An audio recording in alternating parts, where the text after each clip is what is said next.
3 दिन और 3 रात रेगिस्तान में भटकने के बाद भाई बहन ने अचानक एक हरी भरी जगह देखी। दोनों बहुत खुश हो गए। छोटा भाई सबसे पहले भागकर वहां पहुंचा और नाले का पानी पीने लगा। पेड़ों पर लगे फलों को देखकर दोनों थोड़े हिचकिचा गए, लेकिन जब देखा कि पक्षी भी वही फल खा रहे हैं तो लड़के ने भी एक फल तोड़कर खाया। वो फल बहुत मीठा और स्वादिष्ट निकला। दोनों ने वहाँ थोड़ी देर आराम किया और अपने शरीर को भी साफ कर लिया। लेकिन अगले दिन जब वे जागे तो पाया कि नाले का सारा पानी सूख चुका था। कल के जोश में वे पानी जमा करना भूल गए थे और अब फिर से उनकी जान बचाने का संघर्ष शुरू हो गया। जब वे बहुत भूखे और थके हुए थे तभी दूर उन्हें एक इंसान दिखाई दिया। वो एक लोकल आदिवासी था जो केकड़े पकड़ रहा था। जब वो अपना शिकार लेकर लौट रहा था तभी उसने भाई बहन को देखा। भाषा अलग होने के कारण वे आपस में बात नहीं कर पाए। जब आदिवासी जाने लगा तो भाई बहन उसके पीछे पीछे गए, लेकिन वो फिर भी उनकी बात नहीं समझ पा रहा था। आखिर छोटे लड़के ने हाथों से पानी पीने का इशारा किया। तब जाकर आदिवासी समझ गया कि वे प्यासे हैं। वो उन्हें वापस उसी सूखे नाले के पास ले गया, एक खोखली डंडी को जमीन में गाड़ा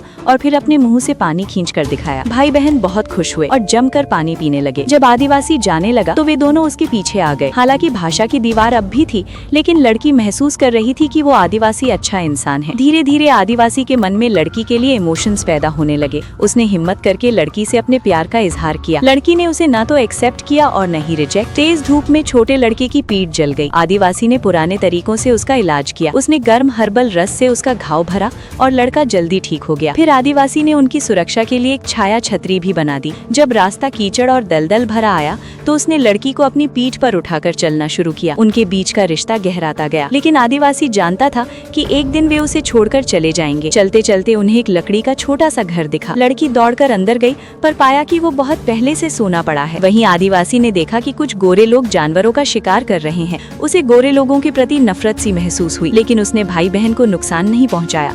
वो चुपचाप वहां से चला गया। थोड़ी देर बाद जब लड़की कपड़े बदल रही थी तब आदिवासी अचानक अजीब सी मुद्रा में उसके सामने आ गया। लड़की डर गई, लेकिन पता चला कि वो नाच रहा था। असल में वो उनके कबीले की शादी की रस्म थी। लड़की को अर्थ तो समझ नहीं आया, लेकिन वो जानती थी कि आदिवासी उसे दिल से चाहता है। फिर भी उसने उसका प्रस्ताव स्वीकार नहीं किया। आदिवासी पूरी रात नाचता रहा। सुबह जब भाई बहन जागे तो देखा कि वो कहीं नहीं था। लड़के ने सोचा कि वो उन्हें छोड़कर चला गया है, पर जब वे जाने लगे तो उन्होंने देखा कि एक पेड़ पर वही आदिवासी लटका हुआ है। लड़की ने उसके शरीर से चींटियां हटाई और फिर पास के बिजली के तारों के सहारे सड़क तक पहुंची। दोनों अपने घर लौट आए। आप कमेंट में बताइए, क्या लड़की ने सही किया?